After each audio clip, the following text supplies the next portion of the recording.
நீதிபதி அதிரடி உத்தரவு. செந்தில் பாலாஜி வழக்கில் திடீர் திருப்பம்.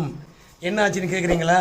விரிவாக பார்த்து விடலாம். இந்த மாதிரியான குயிக் நியூஸ் அப்டேட் வேணும்னா எந்த விவசாயியுடைய யூடியூப் சேனலை சப்ஸ்கிரைப் பண்ணி வச்சுக்கோங்க. செந்தில் பாலாஜி மீது பண மோசடி வழக்கு.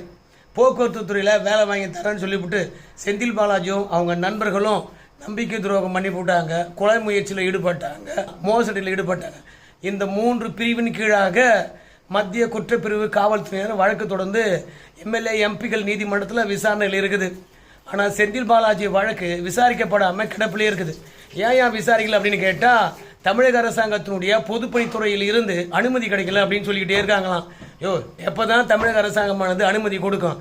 அடுத்த முறையெல்லாம் இந்த மாதிரி சொல்லக்கூடாதுன்னு சொல்லிவிட்டு வழக்கை 18ஆம் தேதி தள்ளி வச்சுருக்காங்களாம். நீங்கள் அனுமதி வாங்குவீங்களோ வாங்க மாட்டீங்களோ, வழக்கு தீவிரமடைவதனால செந்தில் பாலாஜிக்கு தண்டனை கிடைக்கும், மீண்டும் அமைச்சராக மாட்டார்னு சொல்கிறாங்க. நிஜமாவா?